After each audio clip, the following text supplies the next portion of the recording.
اعوذ باللہ من الشیطان الرجیم بسم اللہ الرحمن الرحیم۔ السلام علیکم۔ امید کرتے ہیں کہ آپ سب اپنے پیاروں کے ساتھ بخیر و عافیت ہوں گے اور اللہ پاک سے دعا کرتے ہیں کہ وہ رب کائنات آپ سب کو بڑی چھوٹی ہر طرح کی مشکل مصیبت ناگہانی سے اپنی حفظ و امان میں رکھے، آمین۔ معزز سامعین کرام، آج کا موضوع فکر جو میں آپ کے سامنے لے کر حاضر ہوئی ہوں وہ ان خواتین اور حضرات کے لیے ہے جو اپنا کاروبار چلاتے ہیں، پھر چاہے وہ کاروبار گھر سے ہو یا پھر کسی دکان سے کیا جا رہا ہو۔ اکثر اوقات ایسا ہوتا ہے کہ جب کوئی نیا کاروبار شروع کرتے ہیں تو اس میں بہت محنت، جدوجہد اور اچھی مارکیٹنگ کے باوجود کسٹمرز یعنی گاہک نہیں مل پاتے، بن پاتے اور اس طرح نیا کاروبار شروع کرتے ہی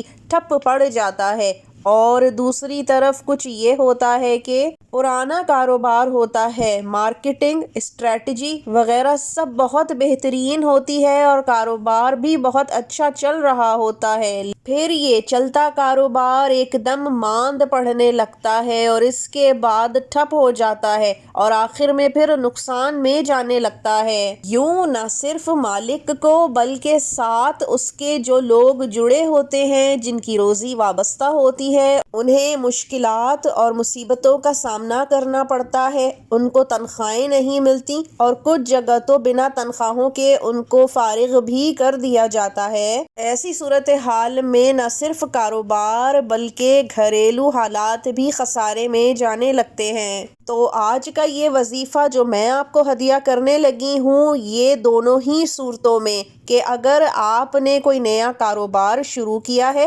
یا پھر آپ کا کوئی پرانا کاروبار ہے جو ماند یا ٹھپ پڑ گیا ہے، دونوں ہی صورتوں میں یہ وظیفہ بہترین، مجرب، آزمودہ ہے اور یہ آپ کے کاروبار کو نئی کامیابیوں کی بلندیوں تک لے جائے گا اور آپ راتوں رات اپنے کاروبار کو ترقی پاتا ہوا دیکھ سکیں گے، اس سے بے انتہا فیض اٹھا سکیں گے، دولت کی ریل پیل ہو جائے گی اور آپ کا کاروبار بہترین طریقے سے عروج پا لے گا انشاءاللہ۔ آج کا وظیفہ بھی قرآن کریم سے ہی لیا گیا ہے اور یہ آپ کے لیے بے انتہا آسان ہوگا۔ کاروبار چاہے گھر سے ہو یا دکان سے، دونوں ہی جگہوں پر کیا جا سکتا ہے۔ سورہ کوثر کا یہ وظیفہ آپ کی زندگی، آپ کا کاروبار، آپ کی خوشحالی کو ایک نئے عروج پر لے جائے گا، خوشحالیوں کے دروازے کھول دے گا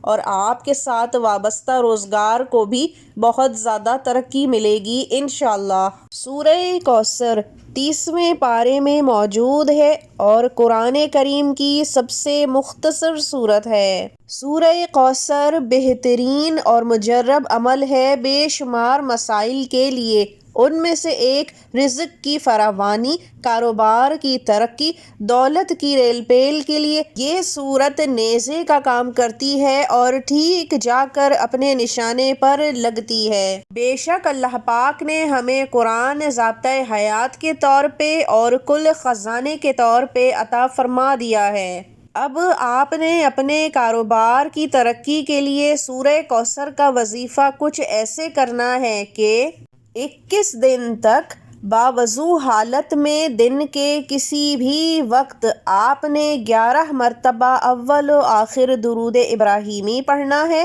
اور درمیان میں 100 مرتبہ سورہ کوثر پڑھ لینی ہے، پھر ہاتھ اٹھا کر اللہ تعالیٰ سے اپنے رزق اور کاروبار کی ترقی کے لیے دعا مانگ لینی ہے۔ یہ وظیفہ دن کے کسی بھی حصے میں، کسی بھی نماز کے بعد، حتیٰ کہ مغرب اور عشاء کے بعد بھی کیا جا سکتا ہے، کسی قسم کی پابندی نہیں ہے۔ اس وظیفے کو کرنے سے بے شمار لوگوں کے ٹھپ کاروبار چل پڑے اور نئے کاروبار کامیاب کچھ دنوں میں ہو گئے۔ یہ ایسا کمال کا وظیفہ ہے کہ جو بھی کرتا ہے اللہ تعالیٰ کے ہاں سے اس کے رزق میں، کاروبار میں بے شمار برکت اور فراوانی بڑھ جاتی ہے۔ اللہ تعالیٰ سے دعا ہے کہ اس وظیفے اور سورہ کوثر کی برکت سے آپ کو بھی خوب فیض حاصل ہو، آمین۔ اب مجھے اجازت دیجیے، اگلی دفعہ تک کے لیے اللہ حافظ۔